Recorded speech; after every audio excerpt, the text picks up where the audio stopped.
پھر 49 ہوں گی۔ السلام علیکم۔ جی وعلیکم السلام۔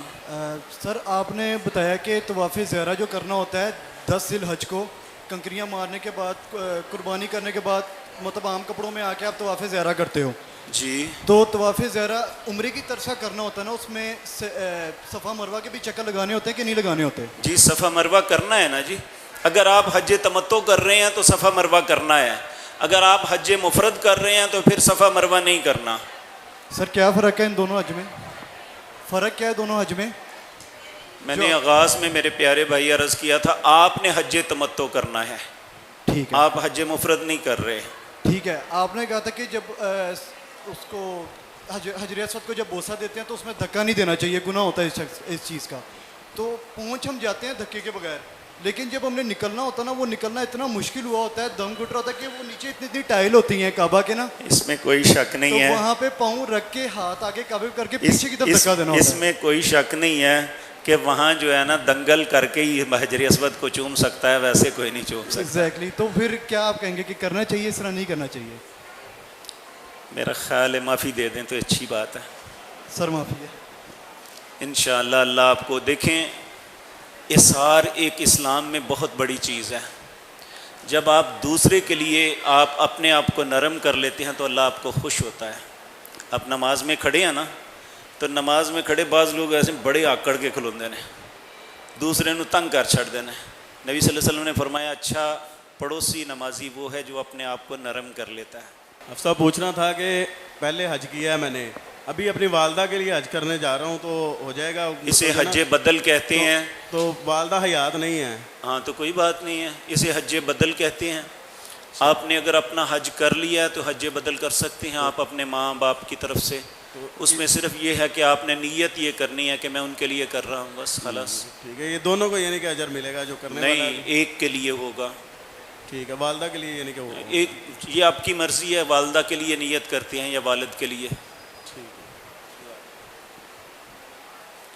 السلام علیکم۔ وعلیکم السلام۔ محترم، اگر کسی بیماری دی وجہ تو 10 ذی الحج نو عمرہ طواف نہیں کر سکتا، وہ اتھی ٹھہریا رہندا ہے، وہ 12 تاریخ نو چلا جاندا ہے عمرہ طواف کر کے پھر اپنے گھر چلا جاندا ہے، کیا طریقہ درست ہے؟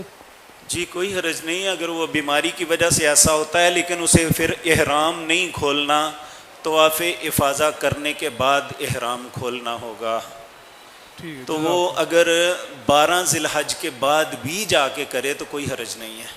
ٹھیک ہے، جزاک اللہ۔ یعنی 12 تک وہ وہاں رہتا ہے مینا میں، 12 کے بعد وہ آ جاتا ہے تو وہ پھر آ کے کرتا ہے تو پھر بھی کوئی حرج نہیں۔ جی السلام علیکم، ہم ایک کاروباری افراد ہیں اور بھائی جان قریب کریں تھوڑی۔ السلام علیکم۔ اب صاحب یہ پوچھ رہے ہیں کہ کاروباری ہم لوگ ہیں، کسی کا ہم نے پیسہ دینا ہے تو وہ دے کے نہیں جاتے، یا کسی کو لکھوا کے نہیں جاتے کہ ہم نے اس بندے کے اتنے پیسے دینے ہیں، وہ پیسے دب جاتے ہیں، تو اس کے لیے کیا حکم ہے؟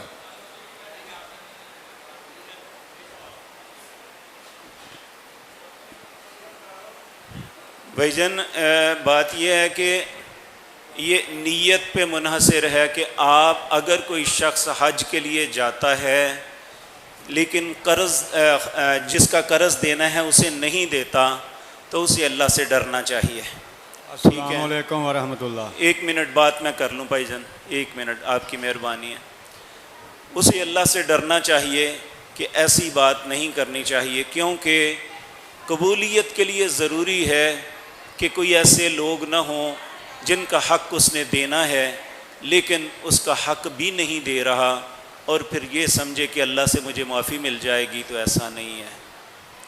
جی السلام علیکم ورحمۃ اللہ۔ جی وعلیکم آپ السلام۔ صاحب ہم مثال کو حج پر جا رہے ہیں، جو لوگ نا جی حج پر جو جا رہے ہیں ان کو چاہیے نا کہ جو ان کے عزیز رشتہ دار ہیں جو ناراضگی ہے ان سے دور کر کے جائیں۔